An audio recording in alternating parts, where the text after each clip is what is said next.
ముందుగా breaking news చూస్తున్నాం. ఇవాళ టీపీసీసీ విస్తృత స్థాయి సమావేశం జరగనుంది. గాంధీ భవన్ లో పీసీసీ చీఫ్ మహేష్ కుమార్ గౌడ్ అధ్యక్షతన నిర్వహించే ఈ మీటింగ్ కు రాష్ట్ర వ్యవహారాల ఇన్ఛార్జ్ మీనాక్షి నటరాజన్ హాజరు కానున్నారు. ఈ మీటింగ్ లో పార్టీ బలోపేతం, బీసీలకు 42% రిజర్వేషన్లు, లోకల్ బాడీ ఎన్నికల్లో పార్టీ అనుసరించాల్సిన వ్యూహాలతో పాటు కామారెడ్డి సభ, జూబ్లీహిల్స్ ఉప ఎన్నికపైన చర్చించనున్నారు. నామినేటెడ్ పదవుల భర్తీపైన చర్చించే అవకాశం ఉంది. ఇక స్థానిక సంస్థల ఎన్నికలకు సంబంధించి జిల్లాలో చేయాల్సిన కార్యక్రమాలపై పార్టీ శ్రేణులకు ఇన్ఛార్జ్ మీనాక్షి నటరాజన్, మహేష్ గౌడ్ దిశానిర్దేశం చేయనున్నారు.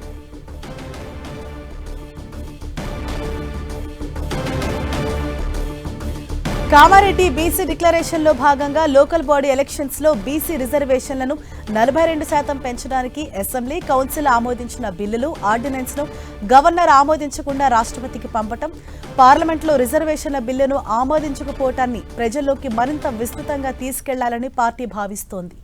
రాబోయే రోజుల్లో చేపట్టాల్సిన పార్టీ కార్యక్రమాలను ఈ సమావేశంలో చర్చించే అవకాశం ఉంది. పీసీసీ చీఫ్ గా ఏడాది పూర్తి చేసుకున్న మహేష్ గౌడ్ ఏడాది కాలంలో చేపట్టిన పార్టీ కార్యక్రమాలు, రాబోయే రోజుల్లో చేయాల్సిన కార్యక్రమాలపై చర్చించనున్నారు. ఈ సమావేశంలో పీసీసీ ఉపాధ్యక్షులు, ప్రధాన కార్యదర్శులు, డీసీసీ అధ్యక్షులు, పీసీసీ ఉమ్మడి జిల్లాల ఇన్ఛార్జీలు, అనుబంధ సంఘాల చైర్మన్లు, కార్పొరేషన్ చైర్మన్లు పాల్గొననున్నారు.